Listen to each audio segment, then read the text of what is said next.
Residuoase Régime, ao partager vidéo, nano farinha bulma harmukaj, marhaba.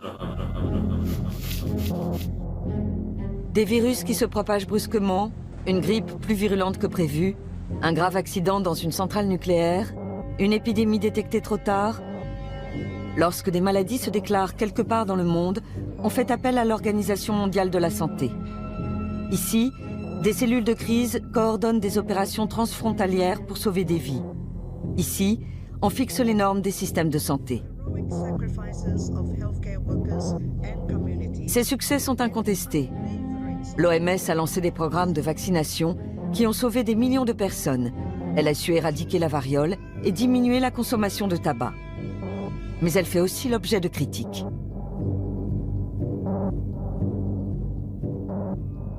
La survie de l'humanité dépend de cet organisme. On a besoin qu'il puisse fonctionner de manière optimale. Or, ce n'est pas tout à fait le cas. D'abord parce qu'il n'y a pas forcément les moyens qu'il faut, l'argent qu'il faut.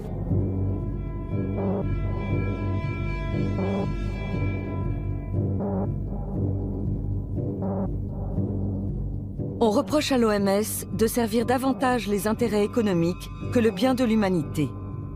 Des épidémies ont été mal gérées. On parle de gabegie et de manque de transparence. L'organisation dépendrait trop de donateurs privés. De plus, elle aurait passé des accords douteux avec l'industrie nucléaire.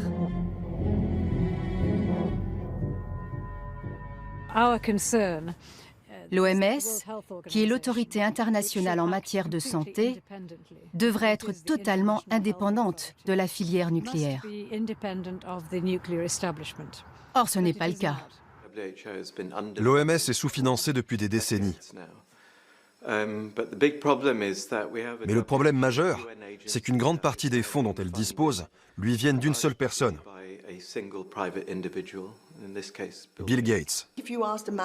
Si vous demandiez aux gens dans la rue, seriez-vous d'accord pour que l'OMS soit financée par une compagnie aérienne, un fabricant de nourriture industrielle ou toute autre entreprise de ce genre?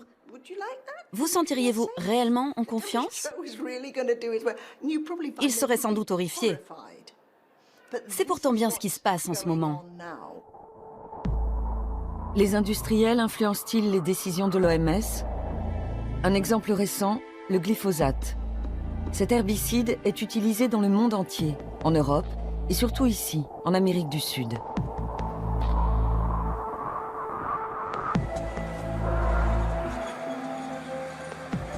Lors de sa mise sur le marché dans les années 80, l'OMS l'avait déclaré sans danger pour l'homme. La Criolla, un petit village du nord-est de l'Argentine. C'est ici que vivent Sofia, 15 ans, et son père. Durant sa grossesse, la mère de Sofia a sans doute régulièrement inhalé des substances toxiques de désherbants comme le glyphosate, pulvérisées dans les champs environnants. Selon les médecins, ce pourrait être la cause de la maladie de la jeune fille. Mais ils n'ont aucune preuve valable au regard de la justice. Sofia est née avec de graves malformations.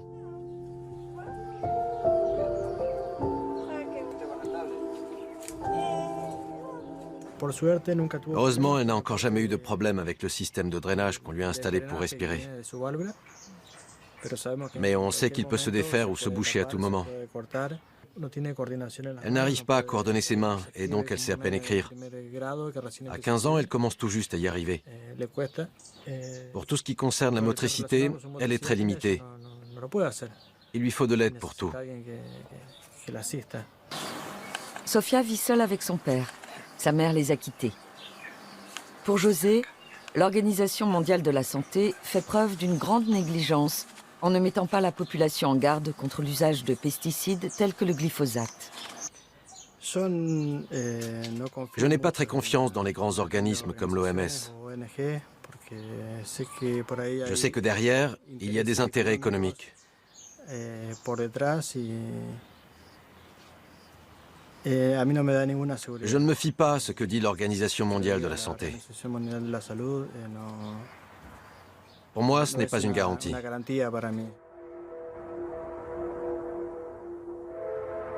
À 600 km plus au sud se trouve la ville de Mercedes. Ici, Comme dans le reste du pays, on pulvérise par avion du glyphosate dans les champs. Estanislao a fait les frais de l'utilisation imprudente de ce produit dangereux. Il n'avait alors que 3 ans.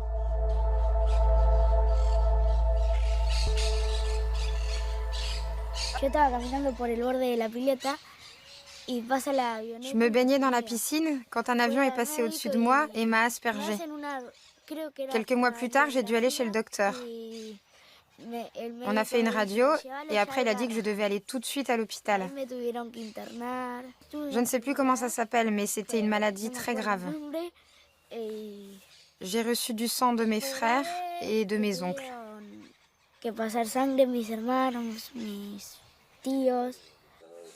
Estanislao a failli mourir d'une leucémie. Ses parents sont convaincus que c'est une conséquence directe de son exposition trop forte au glyphosate. Mais ils ne peuvent pas le prouver. Aujourd'hui, Estanislao a l'air en bonne santé. Seulement voilà, on continue à utiliser du glyphosate tout autour de la maison. On vend le glyphosate comme si c'était du caramel. Tout le monde peut en acheter 20 ou 30 litres. N'importe quelle entreprise agricole peut s'en procurer. Et personne ne vous demandera ce que vous voulez en faire. L'OMS pourrait informer des risques du glyphosate ou proposer des directives internationales sur son usage. Mais elle ne le fait pas. Resistencia, une ville du nord-est de l'Argentine. C'est ici que le biochimiste Horacio Lucero mène des recherches sur le sujet. Il a été l'un des premiers à démontrer le lien entre les mystérieuses maladies et l'herbicide.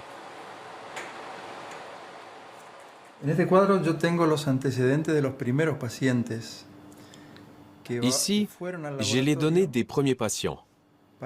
Ils sont venus au laboratoire pour qu'on étudie leurs chromosomes. Leurs enfants présentaient des malformations congénitales. Alors ils voulaient savoir si elles étaient dues à des anomalies chromosomiques. À l'époque, j'ai constaté que ces patients étaient souvent exposés à des pesticides, et dans bien des cas, de manière directe, puisqu'ils travaillaient tous dans les champs.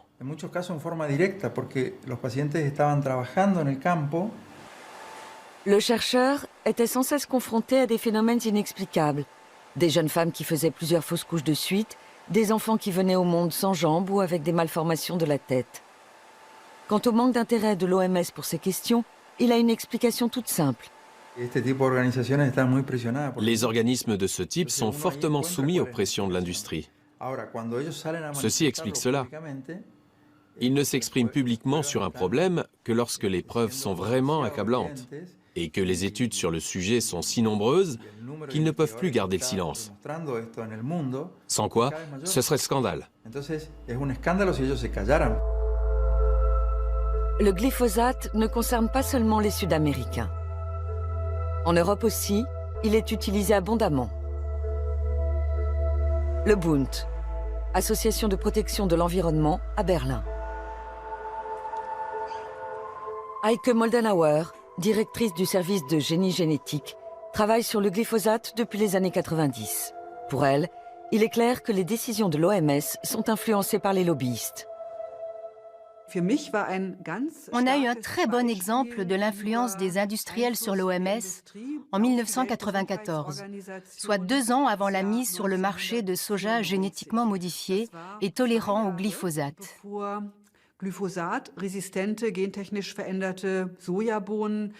La teneur maximale en résidus chimiques autorisés dans le soja a été multipliée par 200. Ça a été déterminant pour les industriels, les fabricants comme Monsanto. Parce que ça signifiait qu'on pouvait désormais pulvériser du glyphosate sans limite et commercialiser du soja avec une forte teneur en résidus.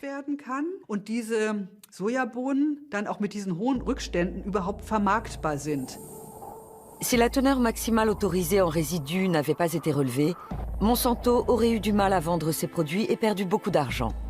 Le groupe ne réagit pas aux critiques dont il est la cible. Officiellement, il n'a versé que de modestes contributions à l'OMS dans les années 90. À l'époque, les activités des lobbies qui représentaient ses intérêts ont éveillé les soupçons. Ils ont versé 90 000 $ de dons, ont eu directement accès à l'OMS grâce à leur accréditation et ont demandé un statut officiel. Mais il est impossible de prouver leur influence.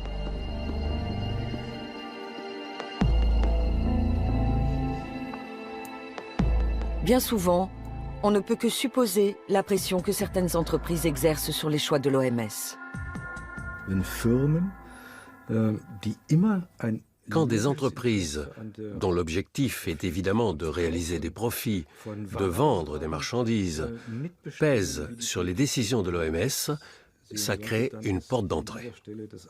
Et là, il faut tirer la sonnette d'alarme.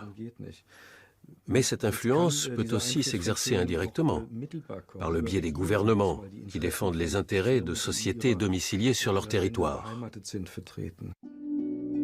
En septembre 2016, il apparaît clairement que les responsables politiques font pression sur l'OMS et ses commissions pour soutenir leurs économies nationales. Aux États-Unis, un membre du Congrès dénonce le financement de l'Agence de recherche sur le cancer par les autorités sanitaires américaines. Malgré les controverses, les démentis et les incohérences, l'Agence pour le cancer reçoit une aide substantielle provenant de l'argent des contribuables.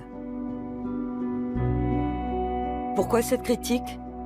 Parce qu'un an plus tôt, l'Agence pour le cancer de l'OMS a classé le glyphosate comme potentiellement cancérigène. L'Organisation mondiale pour la santé est basée en Suisse, à Genève. Elle compte 194 États membres et plus de 7000 collaborateurs dans le monde.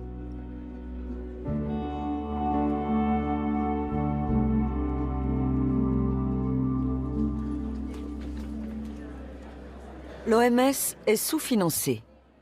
Dans les années 70, son budget était encore composé à 80% des cotisations obligatoires des États membres qu'elle pouvait utiliser comme elle le souhaitait. Les 20% restants provenaient de versements volontaires destinés à un usage précis. Aujourd'hui, c'est l'inverse. Manifestement, les pays membres ne veulent pas d'une OMS forte et ont gelé les fonds dont l'organisation peut disposer librement. Ils préfèrent verser des contributions volontaires parce qu'ils peuvent décider eux-mêmes de leur affectation. Les organisations non gouvernementales pointent du doigt ce problème depuis longtemps. Pour Jörg Schaber, spécialiste de l'industrie pharmaceutique, les dons compromettent l'indépendance de l'OMS. Ce sont des versements volontaires qui proviennent essentiellement d'États, mais aussi souvent d'institutions privées, comme la Fondation Gates, et de l'industrie pharmaceutique. Et à nos yeux, c'est très problématique, parce que les États, les fondations et surtout les groupes pharmaceutiques ont leur propre agenda. Ils suivent leurs propres objectifs. Ils influencent, voire manipulent les choix de l'Organisation mondiale de la santé.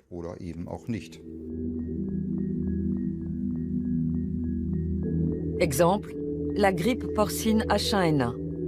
L'OMS a déclaré la pandémie en 2009, une décision contestée, tout comme les médicaments préconisés à l'époque. Thomas Gebauer, expert en santé publique, estime qu'il est urgent de réformer l'OMS.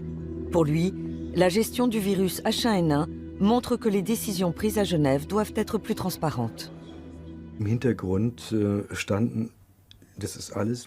En coulisses, comme on a pu le prouver par la suite, certaines personnes ont pesé sur cette décision, fait entendre leur voix, et c'étaient des salariés d'entreprises privées.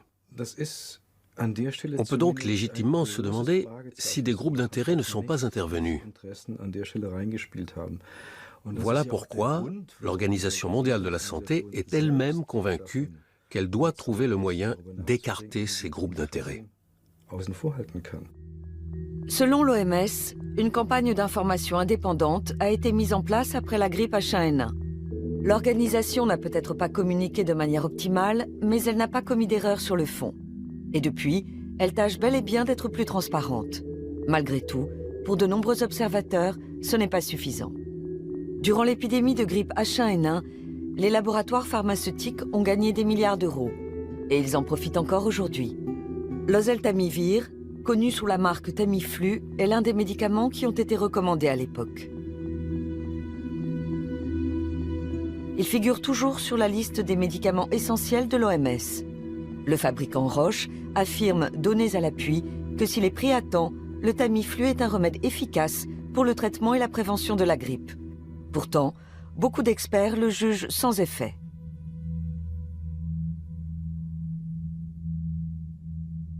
L'OMS nie être vulnérable au lobby, comme on le lui reproche.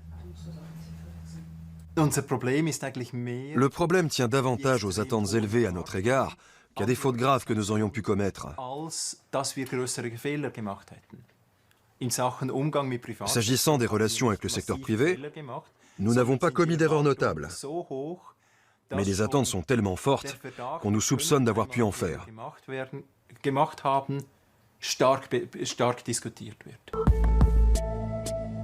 En matière de glyphosate, les attentes vis-à-vis de l'OMS n'ont rien d'excessif.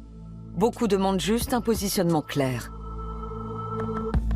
Comme Corinne Lepage, ancienne ministre de l'Environnement.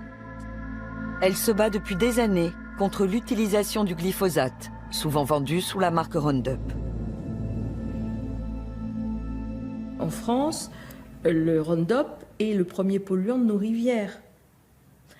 Il se retrouve en quantité importante dans les poissons et même dans le corps des gens, puisque vous avez vu qu'il y a une analyse qui a été faite de députés européens qui ont du glyphosate dans leur corps à je ne sais combien de fois la dose maximale autorisée pour l'eau potable. 48 députés européens se sont soumis à un test d'urine. Chez certains, la concentration en glyphosate était 25 à 35 fois supérieure au seuil toléré dans l'eau potable. Si en Europe, on n'a pas décelé de maladies comme en Amérique du Sud, on trouve pourtant des résidus du pesticide presque partout, dans la viande, dans le miel et même dans la bière.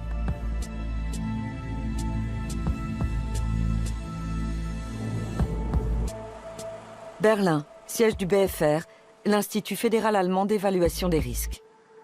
En 2014, cet organisme scientifique a examiné une nouvelle fois le glyphosate pour le compte de l'OMS. Conclusion, s'il est correctement utilisé, l'herbicide ne présente pas de risque de cancer. Mais ce résultat se base presque uniquement sur les études des fabricants. On n'a pas étudié les effets à long terme du glyphosate sur les personnes. Simplement, à l'aide d'expériences menées sur des animaux, on a examiné l'impact de fortes doses sur une courte période. Mais comment les personnes entrent-elles vraiment en contact avec le produit? Sont-elles exposées à de faibles quantités sur une longue période, voire toute la vie? Il n'y a pas d'études sur ces questions. Donc pour moi, c'est bien léger de la part du BfR de dire qu'il n'y a pas de problème, sous prétexte qu'on ne dépasse pas les valeurs autorisées. Contrairement à ce qu'on pourrait croire, l'existence de ces seuils n'apporte aucune garantie. En mars 2015, l'Agence de recherche sur le cancer de l'OMS reconnaît que le glyphosate est probablement cancérigène. Peu après, une autre commission de l'organisation déclare le pesticide sans danger. Pour de nombreux experts, cet avis a été influencé, car deux membres importants de la commission en question travaillent aussi pour un groupe de pression, l'ILSI.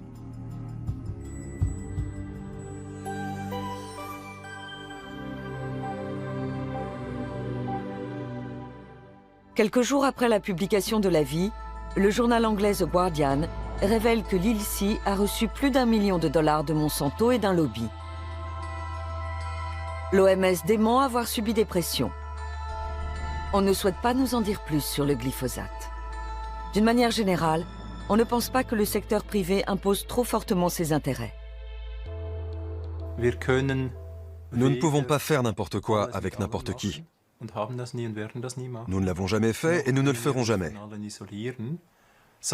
Mais nous ne pouvons pas non plus nous isoler totalement. Il faut rester pragmatique et trouver le moyen de bien nous protéger tout en étant efficace. Malheureusement, il arrive souvent que certains acteurs cherchent à nous pousser vers un extrême ou un autre. Mais même si l'OMS parvient à se protéger de l'influence des donateurs, le problème du sous-financement subsiste. La crise d'Ebola a montré quelles pouvaient en être les conséquences. En 2014, un virus mortel se propage en Afrique de l'Ouest. Les gens meurent en masse de graves hémorragies internes, de fièvre et de déshydratation.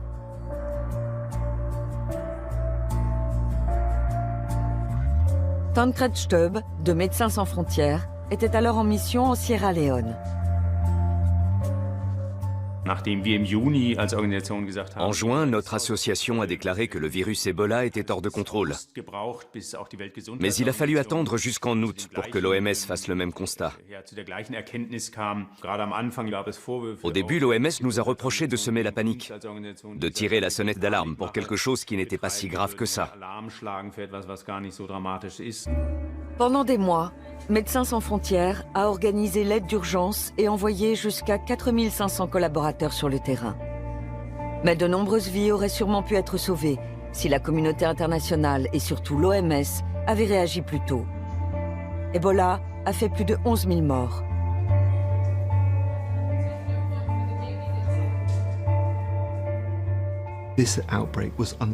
Cette flambée ne sera probablement pas une épidémie majeure. C'est bien ce que nous avons dit et nous nous sommes trompés. Le plus important maintenant est de voir où et pourquoi et de prendre les mesures nécessaires pour corriger les failles. Mais je voudrais ajouter une chose. À l'OMS, nous avons analysé ce qui s'était passé avec Ebola et nous avons reconnu avoir fait des erreurs. L'essentiel dans l'élaboration d'un nouveau plan d'urgence, c'est que nous ayons appris de ces erreurs et que nous sachions ce que nous pouvons améliorer. Beaucoup d'associations humanitaires critiquent le mauvais fonctionnement des structures de l'OMS. Pendant longtemps, les représentants nationaux de l'organisation en Afrique ont minimisé la crise, par crainte de mettre en péril l'économie de la région. Par ailleurs, le budget du service en charge d'Ebola a été réduit de moitié avant le début de l'épidémie. La grande leçon que tout le monde a tirée d'Ebola, c'est que l'OMS doit pouvoir intervenir plus rapidement. C'est un point central dans la mise en place du nouveau plan d'urgence. Nous devons être beaucoup plus réactifs et opérationnels. Ce qui est différent des tâches habituelles que l'OMS accomplit en général de manière irréprochable, à savoir l'élaboration de normes et de réglementations. Seulement voilà, tout cela a un prix. Depuis des années, la directrice générale Margaret Chan réclame une réforme et une hausse des contributions fixes des États membres. Après la catastrophe d'Ebola, le budget du service de crise a été augmenté. Mais cela soulage à peine les tensions financières. L'attitude de l'industrie pharmaceutique pose également problème.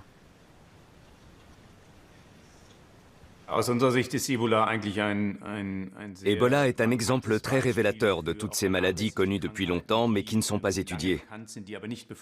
Il n'y a pas de vaccin ni de médicaments contre Ebola. Il existe au moins une douzaine de maladies tropicales négligées, comme on les appelle. Certaines sont célèbres, comme la tuberculose, contre laquelle on n'a créé pratiquement aucun nouveau médicament depuis des décennies. L'une des explications est que ça touche souvent des populations pauvres, qui vivent bien loin de tout marché lucratif.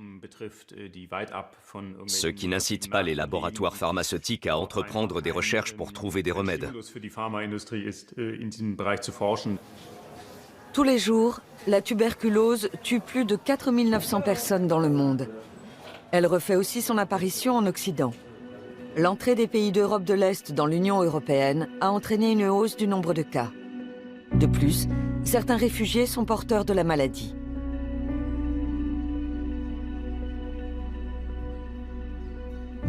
Hôpital de Borstel, dans le Schleswig-Holstein.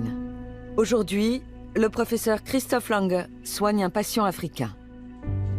La tuberculose est une maladie de pauvres qui sévit surtout là où les conditions d'hygiène sont mauvaises.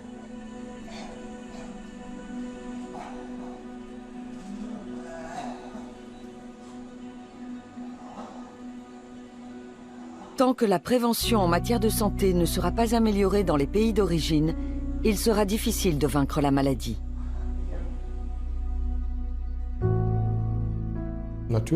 Bien sûr, nous souhaiterions éradiquer la tuberculose.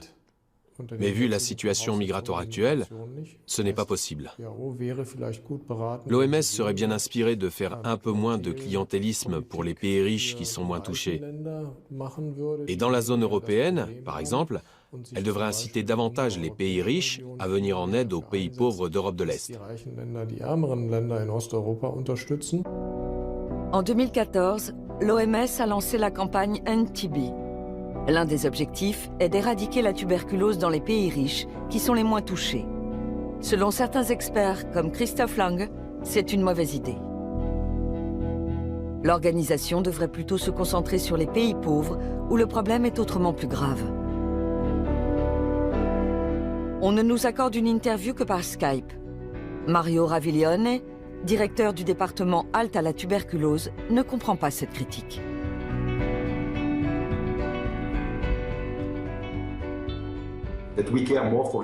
C'est complètement absurde de dire qu'on se préoccupe plus de l'Europe que de l'Afrique. On est tout à fait conscient du fardeau que représente la tuberculose. Depuis que la tuberculose a ressurgi en Europe, de nouveaux médicaments ont vu le jour, la bédaquiline et le délamanide, un marché important pour l'industrie pharmaceutique. L'OMS les a très vite inscrits sur la liste des médicaments essentiels. Ils ne peuvent toutefois être pris que sous surveillance médicale. Jörg Schaber trouve cette décision précipitée.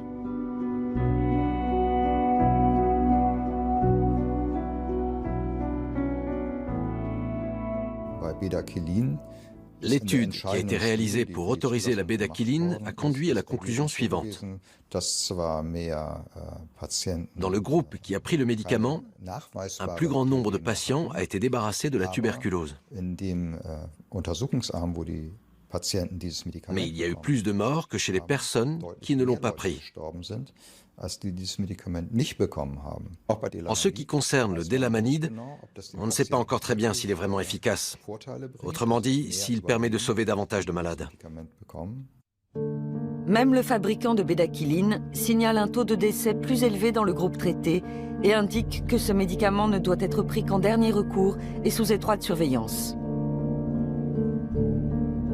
Le fabricant de délamanide affirme, lui, que son produit réduit la mortalité s'il est bien utilisé.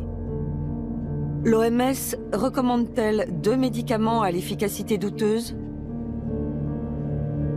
Mario Raviglione est favorable à leur prescription. Selon lui, il n'y a pas d'alternative.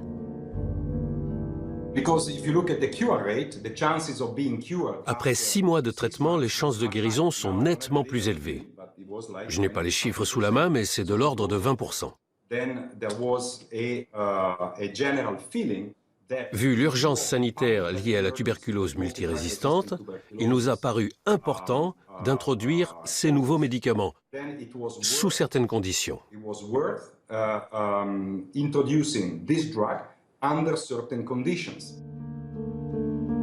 Mario Raviglione a défendu l'idée d'inscrire la bédaquiline sur la liste de l'OMS en avançant cet argument. Le fabricant de bédaquiline a fait don d'environ 30 millions de dollars de médicaments. Davantage de patients peuvent ainsi en bénéficier.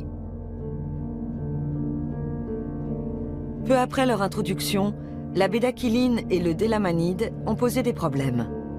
Une première résistance est apparue. Le cas a été publié en 2015 dans 2 prestigieuses revues spécialisées. C'est la première fois que j'entends parler d'une résistance à la bédaquiline et au délamanide. Ceux qui disent ça parlent de choses auxquelles ils ne comprennent rien. Peu après l'interview, un revirement surprenant se produit. Nous envoyons les articles à Mario Raviglione, qui nous répond « Il n'y a aucune raison de mettre en doute les résultats des laboratoires allemands et suisses cités dans les 2 articles. »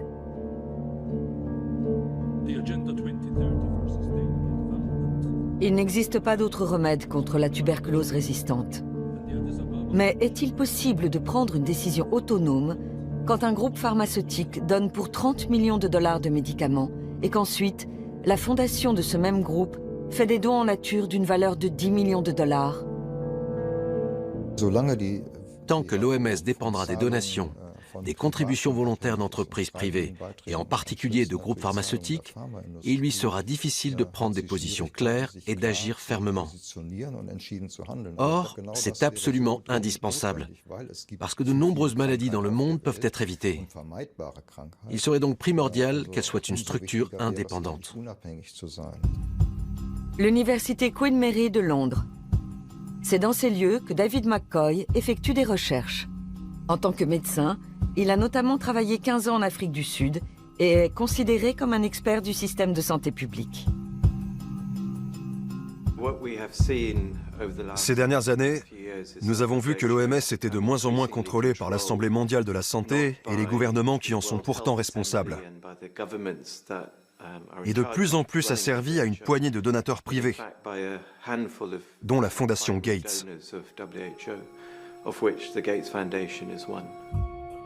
Depuis l'an 2000, Bill Gates et sa femme œuvrent au sein de l'une des plus grandes institutions privées pour le bien commun, la Bill and Melinda Gates Foundation, qui a versé plus de 2 milliards de dollars à l'OMS depuis la fin des années 90. La fondation s'engage dans le monde entier pour le traitement et l'éradication de maladies. Elle investit dans des soins médicaux et lutte contre la malnutrition des enfants.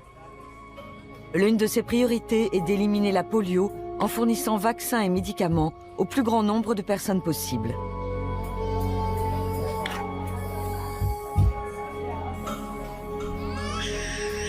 En 2010, Bill Gates a lancé l'opération « La décennie des vaccins ». L'OMS a suivi. Un an plus tard, l'homme d'affaires annonçait fièrement devant l'Assemblée mondiale de la santé que l'objectif était atteint. La vidéo circule toujours sur Internet. À la fin de la décennie, chaque pays sera doté d'un système de distribution lui permettant de garantir que chaque enfant ait accès au vaccin. En 1999 déjà, par un don de 750 millions de dollars, Bill Gates a initié la création de Gavi, l'Alliance du vaccin, un partenariat public-privé auquel participent entre autres l'OMS, l'UNICEF, la Fondation Gates et l'industrie pharmaceutique. Le but est de vacciner les enfants des pays en voie de développement et de lutter contre les maladies infectieuses.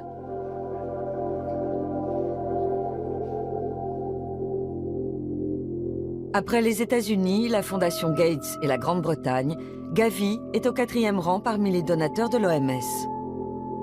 La Fondation Gates a versé 4 milliards de dollars à l'Alliance et par là même à l'OMS. 2 patrons de grands groupes pharmaceutiques siègent au conseil d'administration de Gavi.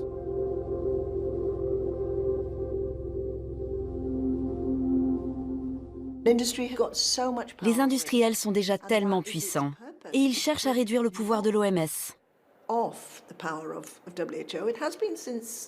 C'est comme ça depuis toujours. Ils veulent être là quand l'OMS prend les décisions. Leur objectif ultime est d'être considérés comme des partenaires. Gavi, comme l'OMS, réfute l'idée que les industriels imposent trop leurs intérêts. Les deux organisations affirment prendre leurs décisions en toute transparence et en toute indépendance.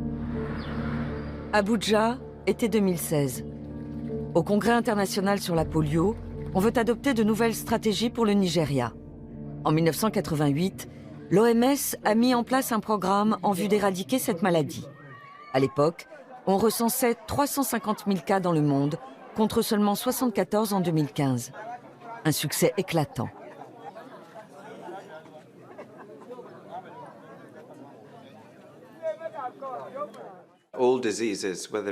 Toutes les maladies, qu'il s'agisse du paludisme, de la polio, de la rougeole ou du sida, appellent une solution médicale, une approche technique ou technologique pour les combattre ou prévenir leur apparition.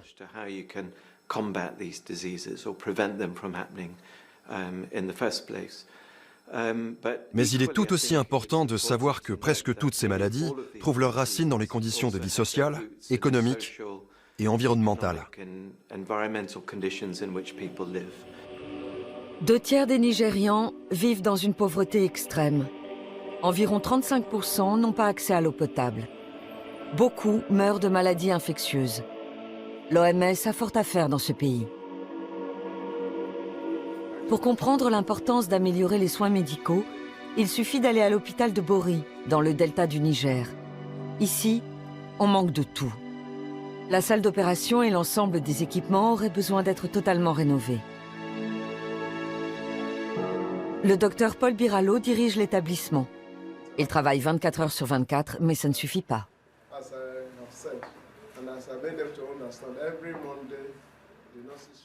We have a lot of things Nous enregistrons beaucoup de décès. C'est directement lié à la pauvreté et à la dévastation de l'environnement. Nous sommes confrontés à des maladies de peau et à des troubles gastro-intestinaux qui se manifestent sous toutes les formes. Et puis, il y a le problème de la malnutrition.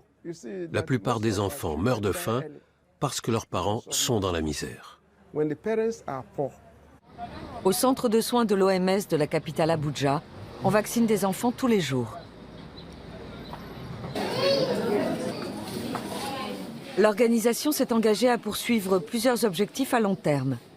Mais pour le moment, elle consacre plus d'argent aux campagnes d'éradication de la polio qu'à la construction d'infrastructures médicales.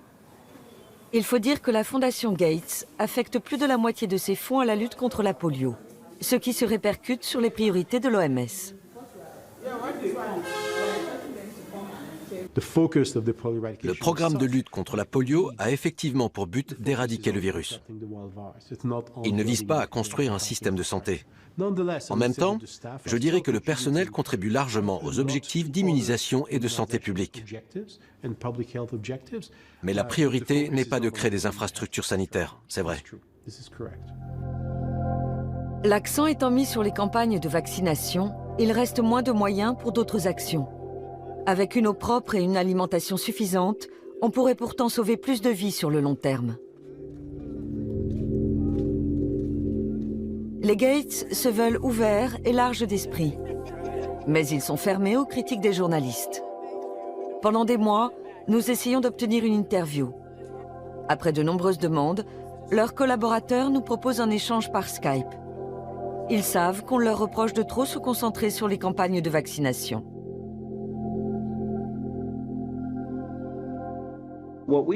Nous essayons toujours de prendre les mesures les plus efficaces. Et je pense que sur ce point, les campagnes de vaccination sont imbattables. En général, on vaccine un enfant plusieurs fois, après quoi, dans la plupart des cas, il est protégé toute la vie. Les vaccins sont très bon marché par rapport au coût qu'occasionne une maladie. En termes de rentabilité, ils sont tout simplement irremplaçables. Bien sûr, il reste encore beaucoup de chantiers, et même si nous sommes une grande fondation, nous ne pouvons pas tout faire. Nous investissons dans de nombreux domaines, en particulier dans la santé, mais aussi dans le développement agricole, la microfinance, l'approvisionnement en eau et l'hygiène. Mais ces mesures ne semblent pas porter leurs fruits. Chaque jour dans le monde, plus de 2000 enfants meurent de diarrhée, bien souvent dû à un manque d'hygiène. Selon les détracteurs, on se focalise trop sur quelques maladies contre lesquelles il existe des médicaments ou des vaccins.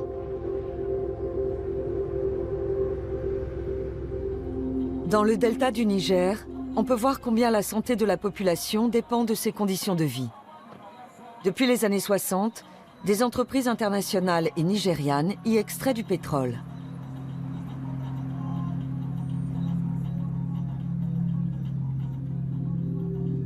Brûler des rejets de gaz inexploitables a des conséquences dramatiques. Les pluies de pétrole toxique rendent de nombreux habitants malades et détruisent leurs récoltes. En 2011, le Programme environnemental des Nations Unies a établi que seule une vaste opération de nettoyage pourrait redonner vie à la région.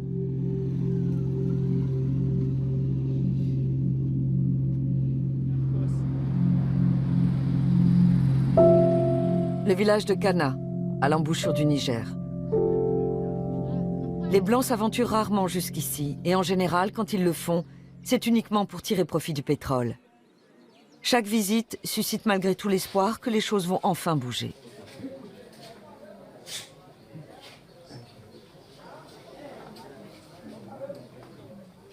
Nous n'avons rien. Nous souffrons. Le pétrole pollue l'eau. Et quand on la boit, on tombe malade. Ici, beaucoup de gens ont des problèmes de santé. J'en ai enterré plus d'un. À Kana, personne n'a jamais entendu parler de l'Organisation mondiale de la santé, ni de la Fondation Gates. Pendant longtemps, les habitants du delta du Niger ont vécu de la pêche et de l'agriculture. L'extraction de pétrole a détruit leurs moyens de subsistance. Alors aujourd'hui, presque tous les villageois se mettent en marche pour nous montrer la pollution de la région.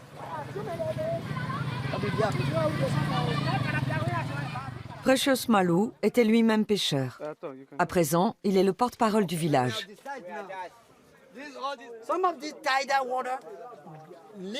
Ce cours d'eau est relié à nos sources d'eau potable. Il pollue notre eau. On est bien obligé de la boire parce qu'on n'a pas d'autre approvisionnement ni de système de traitement. Et toute cette eau contaminée se retrouve dans notre estomac. À la saison des pluies, la majeure partie du pétrole est emportée. Mais on en trouve toujours des traces. C'est du pétrole.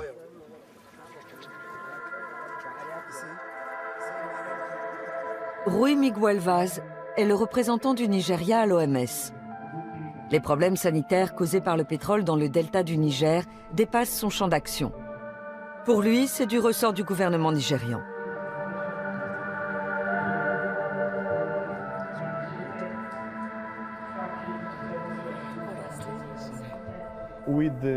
Avec les moyens dont nous disposons, nous ne pouvons pas tout faire. Nous devons fixer des priorités.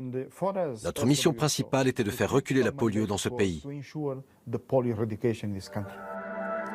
Le grand souci de nombreux habitants du delta est de ne pas mourir de faim. Or, le poisson et les crustacés périssent à cause du pétrole. Certains pipelines fuient et contaminent la région. Selon les compagnies pétrolières, la pollution est surtout due au vol et au sabotage. Elles promettent néanmoins de réparer les dégâts ou prétendent l'avoir déjà fait. Amnesty International et la population locale démentent. On ne sait pas ce qu'on va devenir. Pour ceux d'entre nous qui sont encore en vie, qu'est-ce qui va se passer? On s'en remet à la grâce de Dieu et aux bienfaiteurs qui entendront peut-être notre histoire.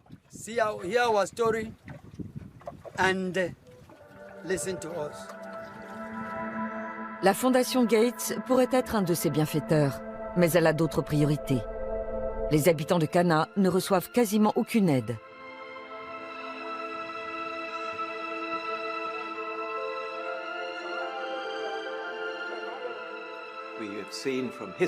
L'histoire nous a montré que la santé publique s'était améliorée avant tout grâce au progrès social, au renforcement de la démocratie et de l'équité économique. S'il y a bien une chose qui ferait avancer la santé dans le monde, ce serait une redistribution des richesses. Ce n'est visiblement pas la préoccupation de la Bill and Melinda Gates Foundation. Au contraire, elle gagne de l'argent avec des entreprises qui sont soupçonnées de détériorer les conditions de vie de nombreuses personnes. Dans sa déclaration d'impôt, la Fondation doit indiquer comment elle place ses fonds. Bill et Melinda Gates en sont les administrateurs. Le politologue Thomas Kuchenmeister a regardé ces investissements de plus près.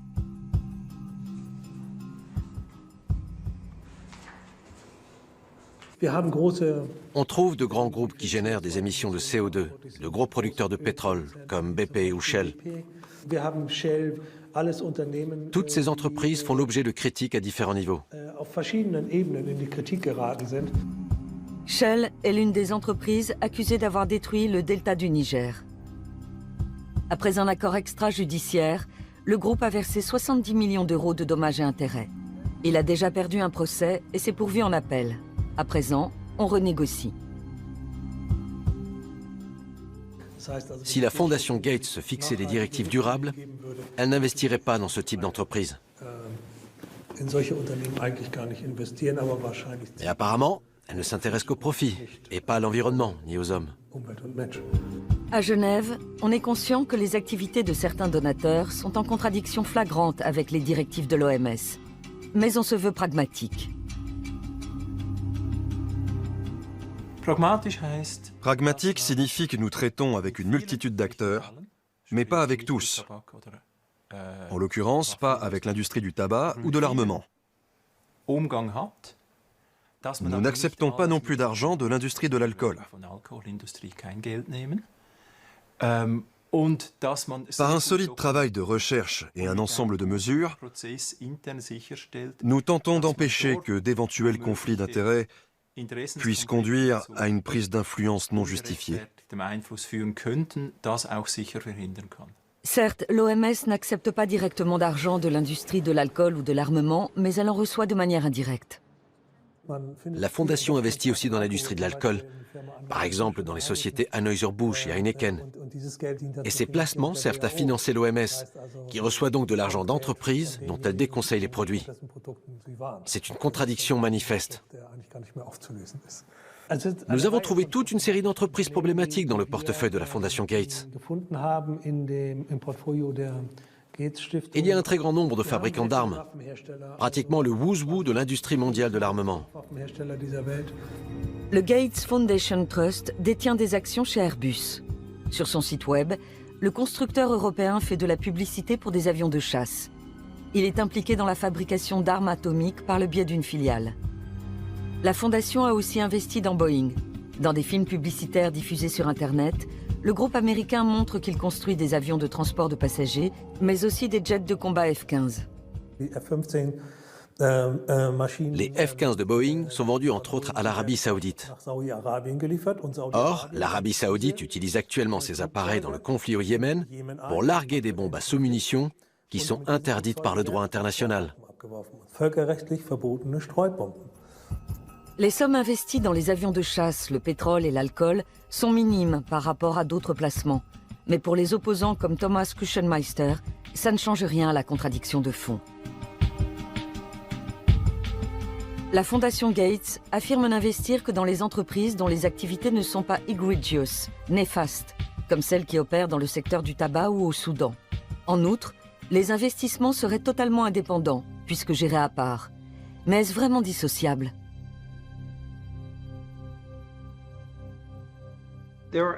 Il existe deux entités distinctes. La Bill and Melinda Gates Foundation, l'association de bienfaisance dans laquelle je dirige le programme de développement mondial, et le Bill and Melinda Gates Trust qui gère les investissements. Personnellement, je n'ai pas connaissance des placements effectués par cet organisme et je ne prends pas part à ces décisions. Donc je ne suis pas vraiment en position de parler en son nom. Après l'interview, nous demandons à nouveau pourquoi le Trust investit dans des entreprises d'armement et des compagnies pétrolières. Mais nous n'obtenons pas de réponse. Nous sollicitons aussi l'avis de l'OMS. On nous informe par écrit qu'une évaluation des risques est en cours pour empêcher une prise d'influence inappropriée. Selon nos interlocuteurs, un financement provenant de la Gates Foundation ne serait pas problématique. En janvier 2016, plus de 30 ONG du monde entier se réunissent à Genève pour réclamer plus de transparence et d'indépendance de la part de l'OMS. Elles craignent que l'influence de l'industrie devienne encore plus forte.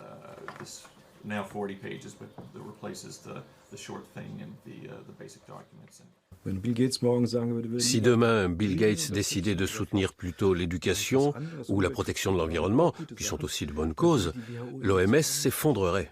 Le pouvoir de décision est dans les mains d'une seule personne.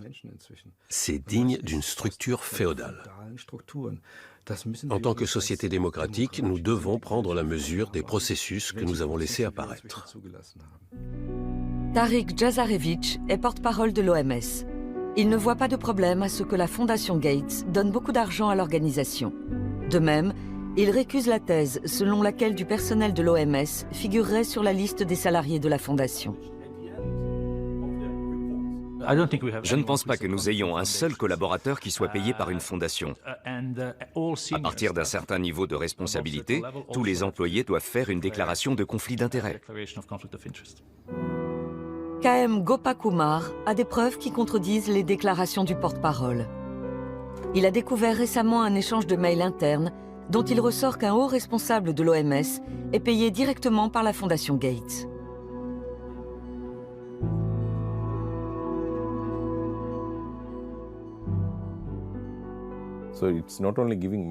La Fondation ne se contente pas de faire des dons. Elle place également ses hommes. C'est très préoccupant. Ça peut signifier que l'OMS est dirigée par ses donateurs, non seulement parce qu'elle reçoit de l'argent de leur part, mais aussi parce qu'elle engage leurs collaborateurs et les laisse gérer le programme. Une fois encore, nous demandons par écrit à l'OMS quelle est sa position. Le porte-parole relativise ses propos. Durant l'interview, il n'était pas préparé à cette question et de toute façon, des dizaines de collaborateurs sont mis à disposition par les ONG, les institutions universitaires et les fondations.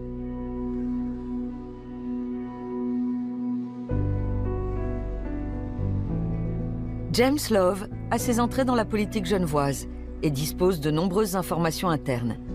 Lui aussi voit d'un œil critique l'évolution de l'OMS.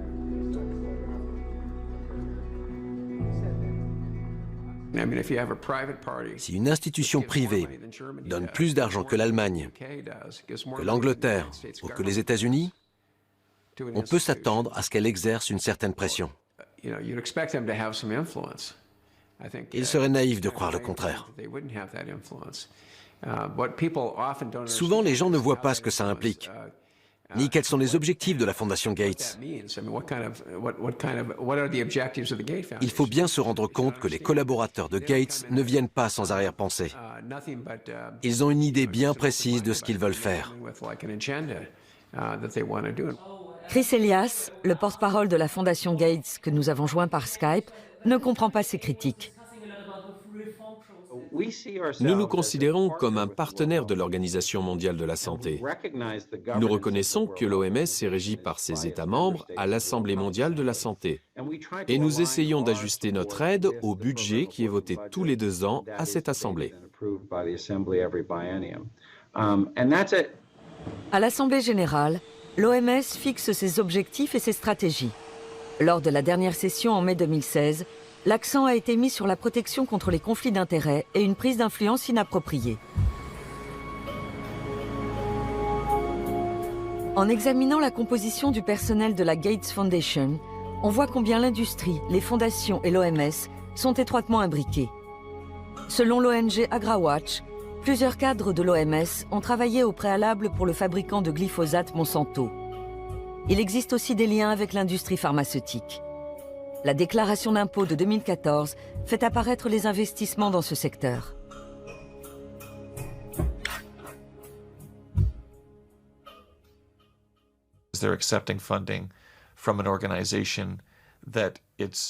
L'OMS accepte de l'argent d'une fondation dont les finances dépendent du succès de l'industrie agroalimentaire et pharmaceutique.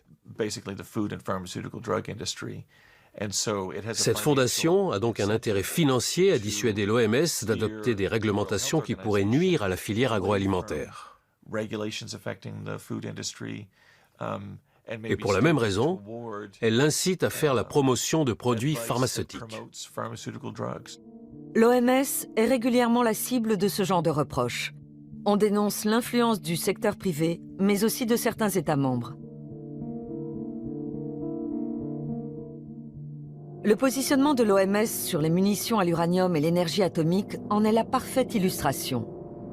Les armes à l'uranium appauvri sont composées de déchets de l'industrie nucléaire et utilisées pour détruire des chars, par exemple lors de la guerre en Irak ou dans les Balkans.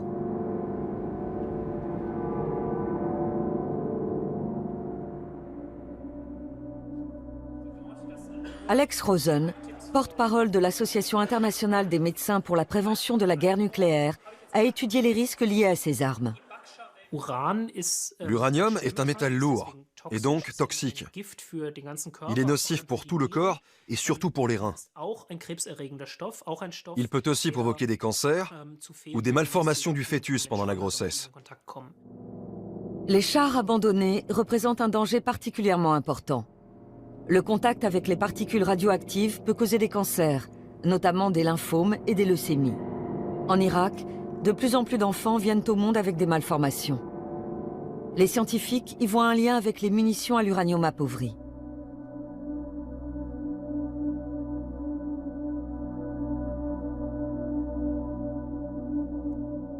Le Kosovo, au cœur de l'Europe. 17 ans se sont écoulés depuis les guerres de Yougoslavie.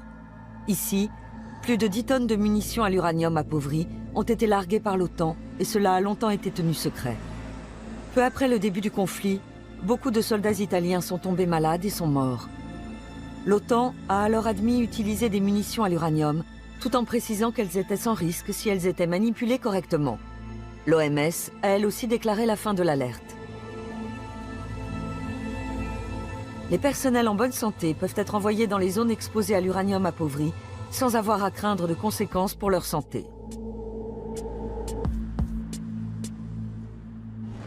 L'OMS reconnaît que l'uranium peut être nocif pour la santé, mais n'estime pas que la radioactivité des munitions à l'uranium appauvri soit cancérigène. Elle s'appuie en cela sur les déclarations d'autres organisations des Nations Unies. Pour certains scientifiques, c'est une erreur.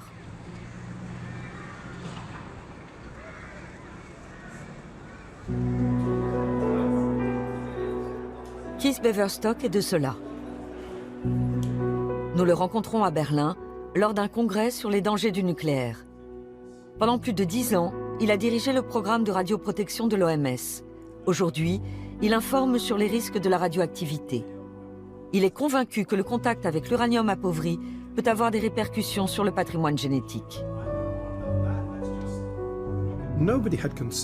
Personne ne s'était demandé si ça pouvait être génotoxique, c'est-à-dire endommager l'ADN, et donc provoquer des cancers, des malformations à la naissance ou autres problèmes.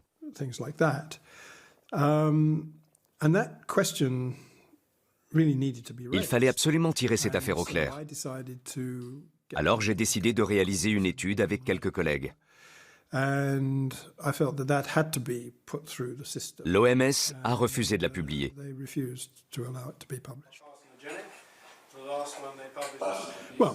Ça ne m'a pas fait plaisir, mais je ne pouvais vraiment rien faire. Dans son étude, Kees Beverstock a démontré l'effet cancérigène des armes à l'uranium appauvri. L'OMS ne reconnaît toujours pas les résultats de ses recherches.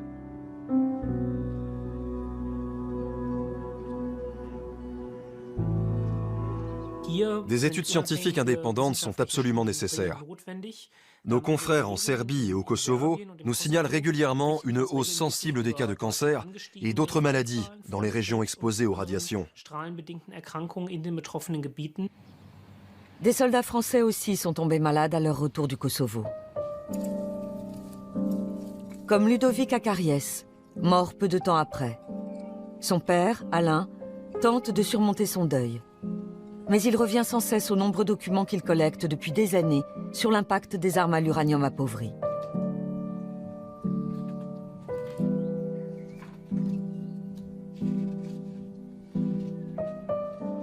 On ne parlait pas d'uranium appauvri à l'époque.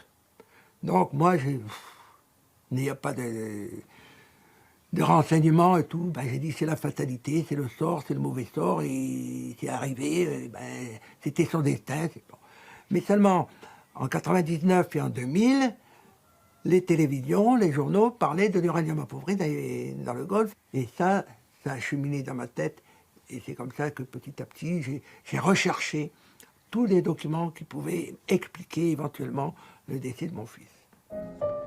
Ludovic a été envoyé dans les Balkans par l'armée française. Son père a découvert que le camion qu'il conduisait avait été utilisé en Irak peu de temps avant. Il pense que là-bas, le véhicule a subi une contamination radioactive qui serait à l'origine de la maladie de son fils. Mais il ne peut pas le prouver. Le ministère de la Défense exclut que Ludovic ait été touché par des radiations. De retour en France, les médecins lui diagnostiquent un cancer.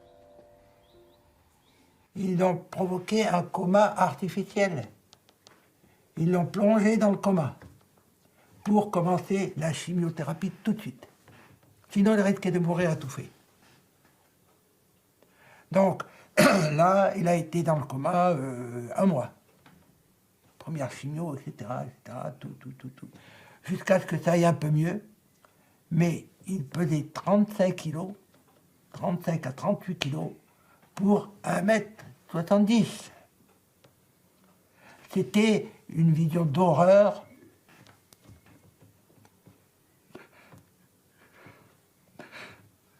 Comme les images qu'on a pu voir à la libération des camps de prisonniers nazis. C'était un squelette. Il ne tenait plus debout.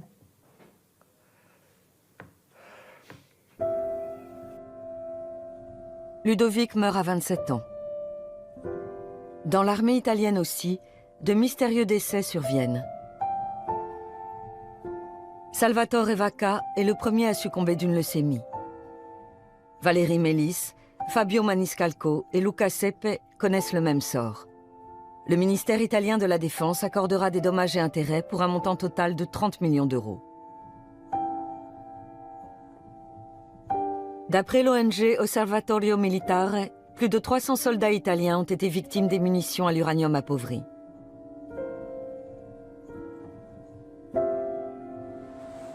Des troupes allemandes étaient également stationnées dans les Balkans. Officiellement, aucun soldat allemand n'a subi de dommages du fait d'armes à l'uranium. Alain attaque l'OTAN en justice. Il a abandonné l'espoir d'une prise de position de l'OMS. L'OMS, plus ou moins, je dirais en otage, parce que l'OMS n'est pas libre de dire... Les responsables de l'OMS qui le déclarent, on les vire.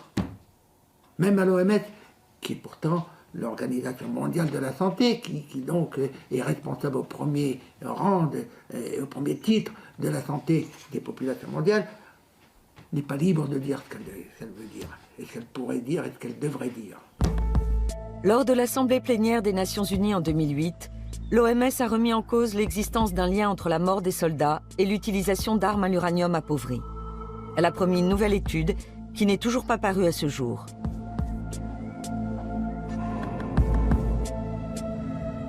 Nebojša Srebliak dirige le service de cardiologie à l'hôpital de Mitrovica. Il travaillait déjà ici avant la guerre.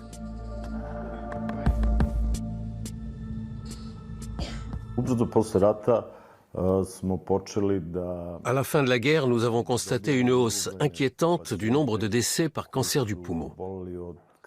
Ce qui était intéressant pour nous sur le plan scientifique, c'est que les patients étaient beaucoup plus jeunes qu'avant la guerre. Jusque-là, les personnes qui déclaraient la maladie étaient en général plus âgées. C'est ce qui nous a incité à entreprendre d'autres recherches. En analysant les résultats, nous avons découvert que la majorité des patients avaient souvent séjourné dans les zones contaminées avant de tomber malades. Le médecin a relevé un doublement du nombre de cancers depuis 1990 dans la région de Mitrovica. Selon d'autres experts, ces études ne sont pas probantes.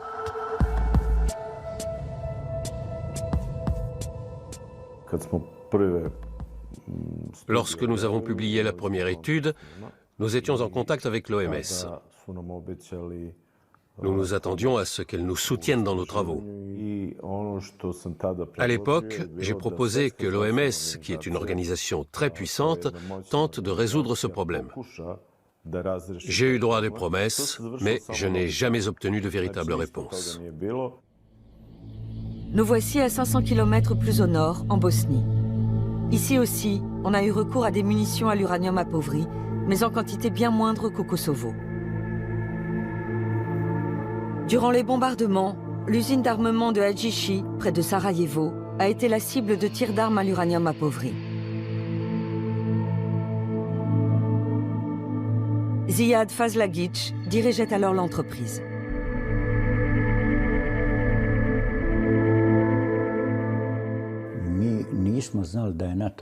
Nous ne savions pas que l'OTAN avait utilisé de l'uranium appauvri lors de ses attaques. Au cours des travaux de déblaiement, les ouvriers ont même joué avec les munitions. Ça faisait de jolies étincelles quand ils les jetaient.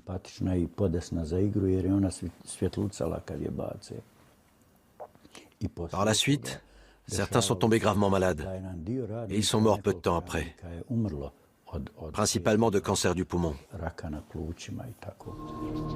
Officiellement, le site est considéré comme décontaminé. Mais des témoins rapportent qu'il n'a été nettoyé que superficiellement. Là où l'on a décelé de la radioactivité, on a simplement déversé du béton jusqu'à ce que les radiations ne soient plus détectables. Beaucoup de projectiles sont restés dans le sol. Le vrai problème, à mon avis, c'est l'eau. Est-ce que l'uranium s'est infiltré sous terre et a atteint la nappe phréatique? Est-ce qu'il contamine l'herbe dont se nourrit le bétail? Ici, la peur est permanente. On se demande constamment si on est contaminé. L'impact des munitions à l'uranium enfouies dans le sol fait débat. On se demande entre autres si elles contaminent réellement la chaîne alimentaire.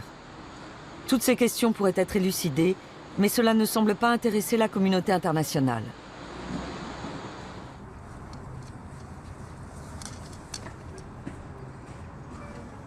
Nous avons rendez-vous au bureau de l'OMS à Sarajevo. On ne souhaite pas s'exprimer sur les conséquences sanitaires des armes à l'uranium appauvri et on renvoie la balle dans le camp des dirigeants nationaux. Je n'ai pas vraiment d'informations à ce sujet. Je ne peux donc pas vous dire grand-chose, si ce n'est que le gouvernement prend le problème très au sérieux et qu'avec l'aide de la communauté internationale, il met tout en œuvre pour décontaminer la région. Bien sûr, les zones interdites d'accès constituent une menace pour la population et tous les ans, on déplore des victimes. Mais pour ce qui est de l'uranium, là vous m'en demandez trop.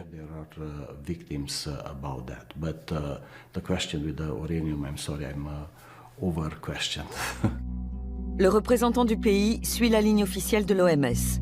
Manifestement, l'uranium appauvri est un sujet qui fâche. Tous les 2 ans, l'Assemblée générale des Nations unies adopte une résolution sur l'interdiction des armes à l'uranium. Lors du dernier vote en 2014, la Grande-Bretagne, les États-Unis, Israël et la France étaient contre. L'Allemagne s'est abstenue pour la première fois.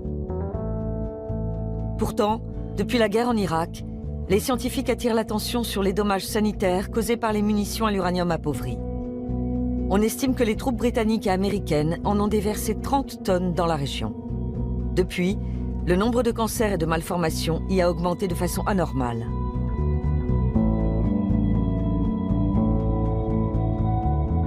Le gouvernement allemand est très divisé sur la question. Il dit toujours qu'il n'utilise pas de munitions à l'uranium et que donc le problème ne se pose pas. En même temps, il s'en remet à l'OMS, que tout le monde voit comme une organisation indépendante. Et c'est bien ça le problème. Tout ce que je peux dire, c'est que tant que l'OMS agira de concert avec l'OTAN et les pays occidentaux les plus influents qui utilisent ces armes, il faudra rester en alerte.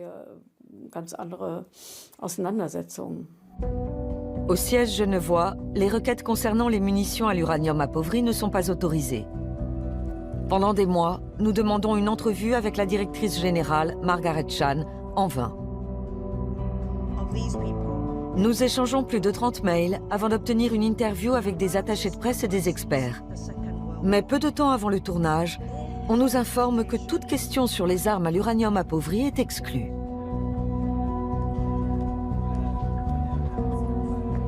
Même quand nous demandons quel est le budget pour l'étude de l'impact sanitaire de la radioactivité, le porte-parole Gregory Hartel ne répond pas.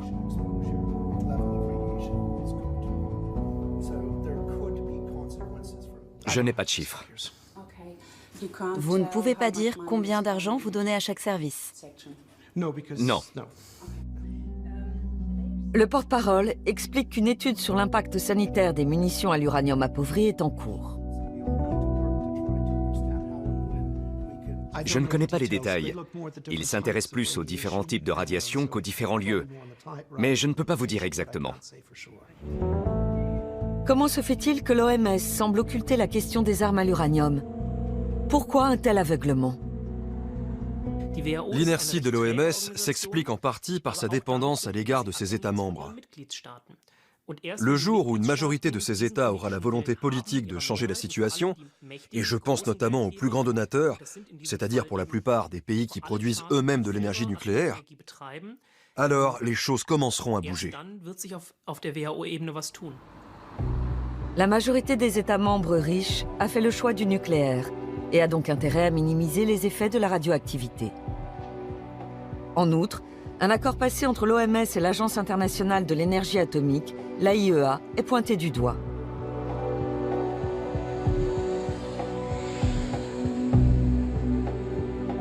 Corinne Lepage fait partie des détracteurs.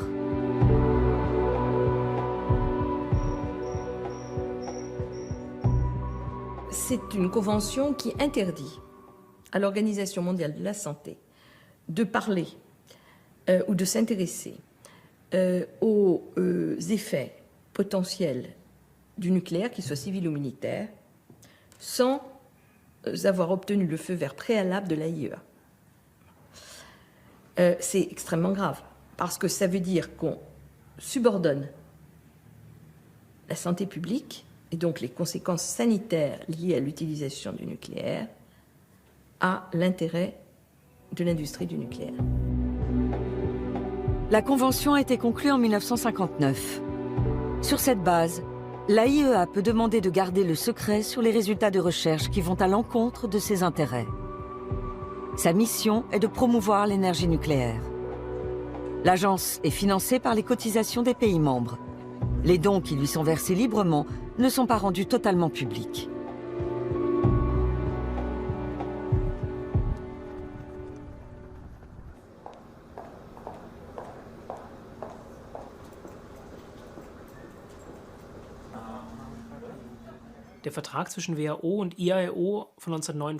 L'accord passé en 1959 entre l'AIEA et l'OMS est un accord tout à fait classique, comme il en existe entre toutes les organisations des Nations Unies.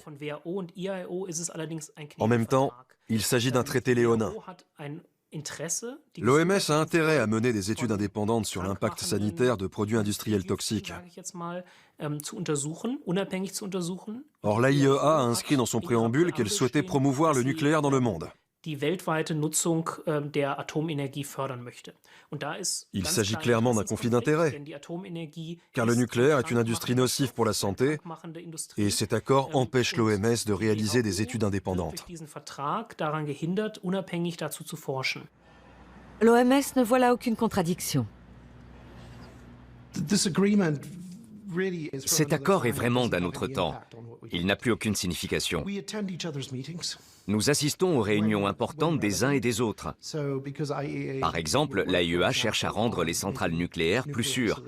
Et de toute évidence, plus elles sont sûres, moins elles sont susceptibles de menacer la santé publique. Donc c'est intéressant pour nous. En revanche, nous évaluons seuls les conséquences sanitaires des radiations. En 2011 déjà, les Verts allemands ont appelé leur gouvernement à exiger de l'Assemblée de l'OMS qu'elle mette fin à la convention avec l'AIEA. La demande a été rejetée, au motif qu'il existe déjà de nombreux accords de ce type. Mais pour Sylvia Kottinghull, députée au Bundestag, cette convention n'est pas le seul problème.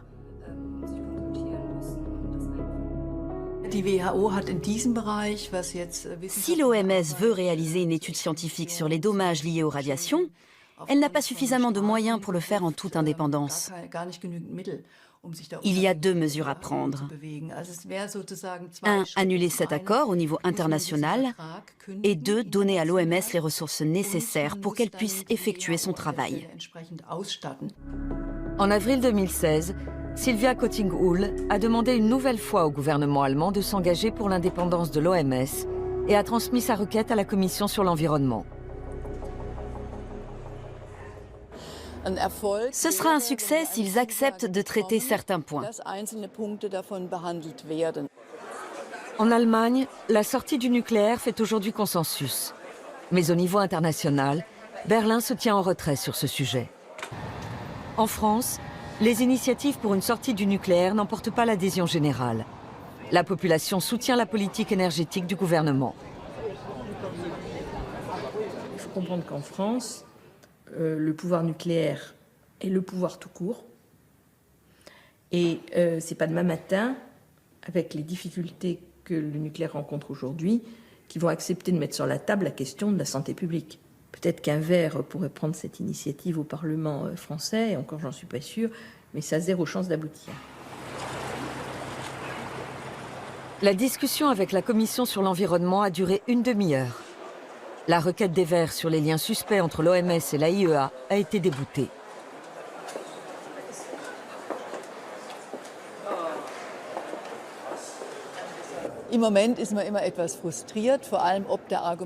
Sur le moment, on est toujours un peu frustré. Le ministère de l'Environnement a rejeté notre demande en arguant que l'accord entre l'OMS et l'AIEA était bon et juste.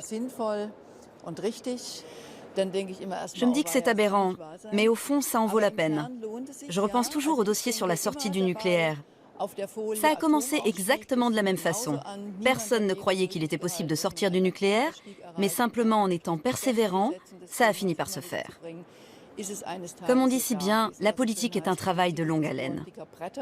On se remet au travail et tôt ou tard, on y arrive. Le 26 avril 1986, l'inconcevable se produit à Tchernobyl, en Ukraine. Dans une centrale nucléaire, Le cœur d'un réacteur entre en fusion et un nuage de poussière radioactive se répand sur toute l'Europe. 30 ans ont passé depuis la catastrophe. Et pourtant, l'homme et la nature en subissent toujours les conséquences. À l'époque, Anatoly Kolyadin habitait avec sa famille à Pripyat, à seulement 4 km du réacteur. Aujourd'hui, il fait visiter le site aux touristes et leur raconte comment tout cela est arrivé. Il retourne régulièrement dans son ancien appartement. Anatoly travaillait dans le réacteur, y compris le jour de l'accident. Il ne savait pas à quel point c'était dangereux.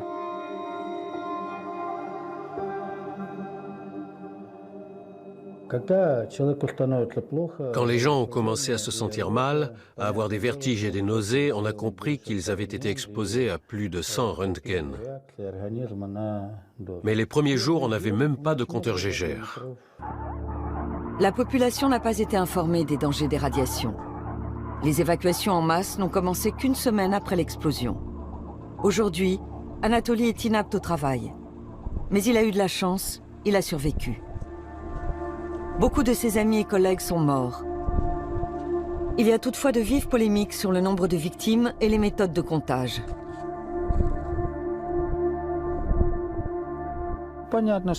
On sait que les gens qui sont morts en avril, en mai, à la clinique numéro 6, là-bas, celle pour les victimes de radiation, ont été comptabilisés.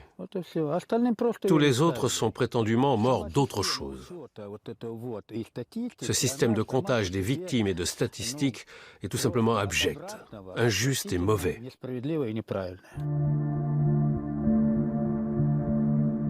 Les affirmations d'Anatoly sont confirmées par de nombreux scientifiques.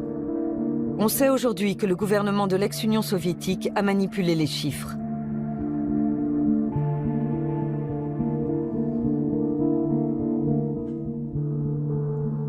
Une école maternelle abandonnée, à quelques kilomètres du réacteur. Ici, l'étendue de la catastrophe est toujours perceptible. Certains affirment que le nombre de victimes a été minoré par l'URSS, mais aussi par l'OMS. D'après nos dernières informations, plus de 11 000 personnes sont atteintes d'un cancer de la thyroïde. Mais nous ne sommes pas vraiment sûrs que ces 11 000 cas ont tous un lien avec Tchernobyl.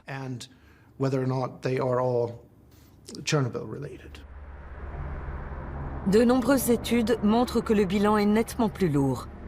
Ainsi, le rapport Torch, commandé par les Verts européens, indique que Tchernobyl a causé jusqu'à 60 000 décès par cancer de plus.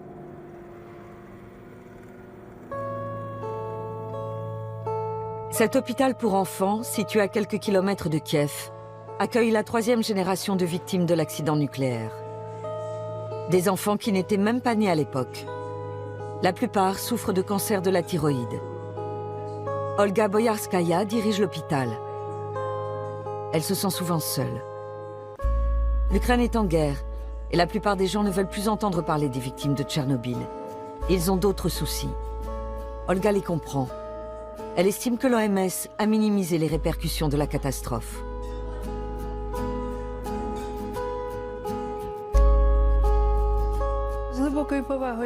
J'ai beaucoup de respect pour l'OMS.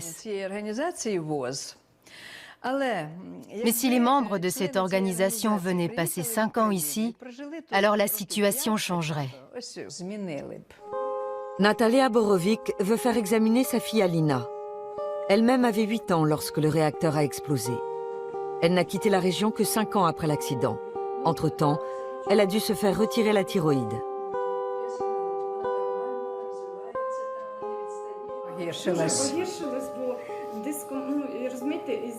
On n'arrive pas à soigner mes yeux. Les traitements sont inefficaces. Mon œil ne tient pas en place. J'ai constamment l'impression que tout le monde me regarde, me montre du doigt. Ça me mine, tout le temps. À mon mariage, ça avait déjà empiré.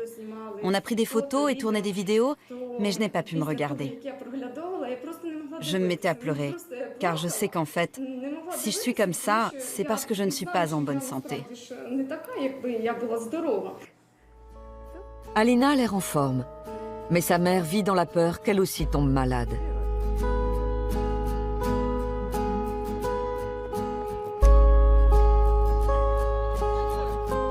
30 ans après le désastre, beaucoup de denrées alimentaires sont toujours irradiées dans les environs de Tchernobyl.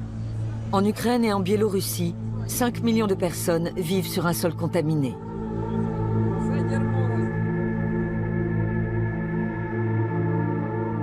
Oleg et Sergueï sont nés à Ivankiv et la forêt les préoccupe. Elle est contaminée et pourtant on continue de la brûler. Les riverains respirent donc de la fumée radioactive. Et avec les cendres, on fertilise les champs, si bien que des particules irradiantes pénètrent dans les légumes. Les gens deviennent imprudents. Si l'OMS les mettait davantage en garde contre les risques qu'ils courent, ils feraient peut-être plus attention. Oleg est convaincu qu'aujourd'hui encore, les habitants sont malades à cause de Tchernobyl, comme sa fille. Ma fille est née à 27 ans et en ce moment elle est à l'hôpital. Elle attend un bébé et elle est hospitalisée.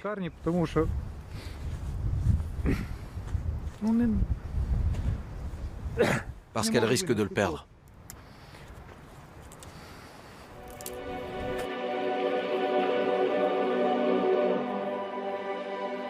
Depuis Tchernobyl, les médecins de la région constatent une augmentation du nombre de bébés morts-nés. Ils pensent que c'est une conséquence des radiations, mais ne peuvent le prouver. Le cimetière d'Ivankiv a été aménagé il y a 30 ans, peu après l'accident du réacteur. Sergueï est physicien, mais aujourd'hui, il tient surtout le rôle de chef de village. Nous connaissons la politique de l'OMS et de l'AIEA. Nous connaissons aussi les dirigeants ukrainiens qui nient l'ampleur des répercussions de Tchernobyl. Venez ici, comptez les tombes de ces 30 dernières années et ramenez le chiffre aux 10 000 habitants. Voilà la réponse scientifique à l'allégation selon laquelle Tchernobyl n'aurait pas d'impact sur la santé humaine. Visiblement, l'OMS ne veut pas éclaircir la situation. Son analyse est difficile à comprendre. Ce qu'il faut bien voir, c'est que l'impact psychologique et social est bien plus important que le nombre de cancers. C'est de loin la conséquence la plus grave de l'accident.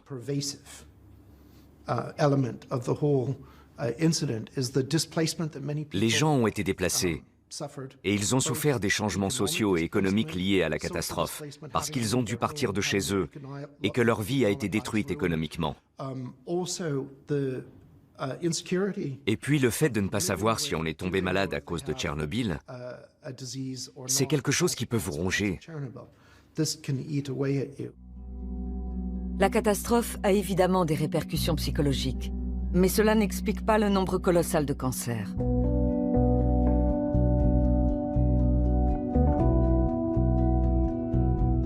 Genève. Une fois encore, des membres de l'ONG Independent WHO manifestent devant l'entrée principale de l'OMS. La sociologue Alison Katz a travaillé 18 ans pour l'organisation genevoise. En 2017, ça fera 10 ans qu'on manifeste ici, tous les jours ouvrés, de 8h à 18h. Alison Katz en est persuadée. On ne peut pas croire aux déclarations de l'OMS sur Fukushima et Tchernobyl. Les conséquences sanitaires de Tchernobyl ou d'autres activités nucléaires, qu'elles soient militaires ou industrielles, ne sont pas connues de l'opinion publique, parce qu'elles ont été dissimulées par les plus hautes instances institutionnelles et internationales. La raison en est que toute information sur les effets négatifs de ces activités constitue une menace importante pour l'industrie nucléaire. L'OMS devrait agir en toute indépendance. C'est l'autorité internationale en matière de santé et elle devrait être totalement indépendante de la filière nucléaire. Or, ce n'est pas le cas. En 2003, le Forum des Nations Unies sur Tchernobyl, organisé par l'AIEA et l'OMS, a suscité de grands espoirs. On attendait des éclaircissements. Les opposants déplorent qu'à l'époque, comme aujourd'hui, aucun travail scientifique n'ait été réalisé sérieusement et que les conséquences de la catastrophe nucléaire aient été minimisées. Les données brutes sont là. Mais l'objectif est, si possible, de refermer le dossier de Tchernobyl et de tourner la page, pour que l'industrie nucléaire ne pâtisse plus de cette tare. Car c'est une grosse tare. On aurait pu tirer des enseignements, y compris l'OMS, des nombreuses erreurs qui ont été commises pendant et après l'accident. Mais apparemment, c'est l'inverse qui s'est produit. Japon, mars 2011. Les 3 réacteurs de la centrale atomique de Fukushima entrent en fusion après un violent séisme.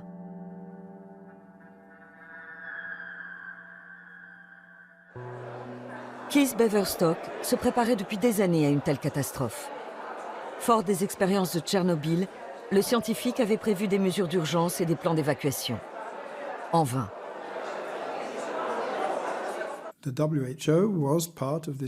L'OMS a participé à une commission internationale dirigée par l'AIEA.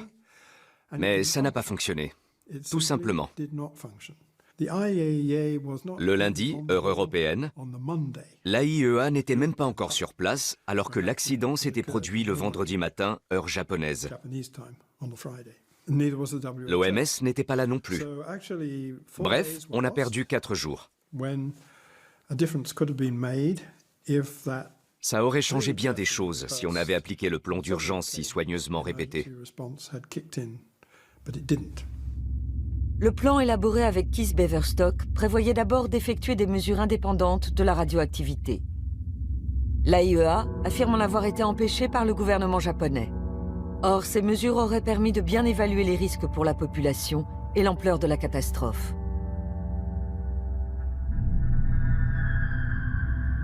En principe, l'OMS devrait diligenter sans plus attendre des études indépendantes, puisqu'elle est censée agir pour la santé de tous et rester scientifiquement neutre et irréprochable.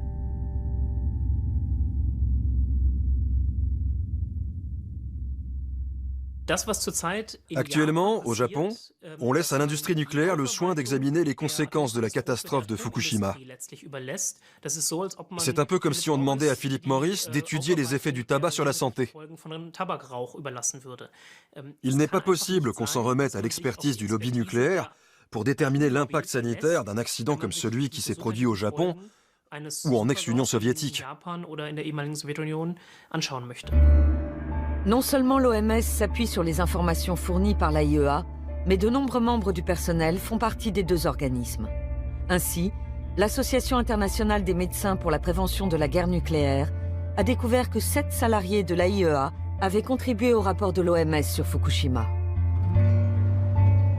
Lequel conclut, en dehors des zones les plus touchées, on ne prévoit pas de hausse du taux de cancer, juste une légère augmentation des maladies thyroïdiennes.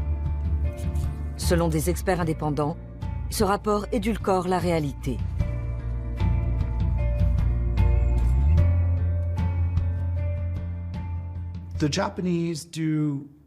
Les Japonais réalisent énormément de dépistage et ils ont décelé beaucoup de cancers de la thyroïde. Certains sont sans doute une conséquence de Fukushima, mais on en a trouvé une partie simplement parce qu'on a cherché. Quand on cherche, on trouve. Donc si on a décelé bien plus de cancers, c'est parce que même les personnes qui ne sont pas touchées et qui ne vivent pas dans la zone à risque de Fukushima sont dépistées. Tout le monde est dépisté. On trouve comme ça beaucoup de kystes ou de tumeurs bénignes qu'on n'aurait pas trouvées autrement. Bref, c'est une très bonne chose pour la population qu'on procède à ces dépistages. Les dépistages jouent bel et bien un rôle. Mais pour les experts, ça n'explique pas la forte hausse du nombre de maladies. Fukushima montre que face à un accident nucléaire, l'OMS n'agit pas de manière autonome.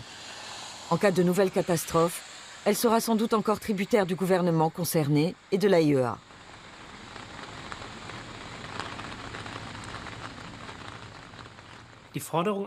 Dans une situation comme celle de Fukushima, nous demandons clairement à l'OMS de remplir son rôle d'instance indépendante et d'étudier l'impact sanitaire de la catastrophe en toute neutralité, sans subir de pression de l'industrie nucléaire qui est responsable de ce qui est arrivé. En matière de nucléaire, les choses ne sont pas près de changer à l'OMS. Mais il existe des projets de réforme dans d'autres domaines. Les catastrophes comme Ebola devront être gérées plus efficacement et les dons utilisés de manière plus transparente. En outre, les salaires du personnel ne devront plus être payés par des institutions privées. Reste à savoir si cela suffira à endiguer l'influence des industriels.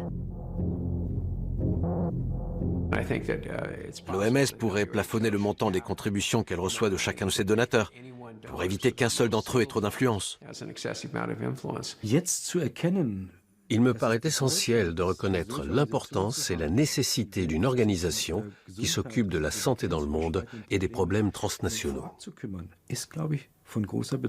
Tout ça ne peut être géré qu'à une échelle internationale. Donc on a absolument besoin d'un organisme comme l'OMS. Nous avons besoin d'une OMS qui serve réellement l'intérêt public. Mais l'OMS n'est toujours pas parvenue à imposer une hausse des contributions obligatoires à ses membres. Il est donc peu probable qu'à l'avenir, elle puisse être vraiment indépendante.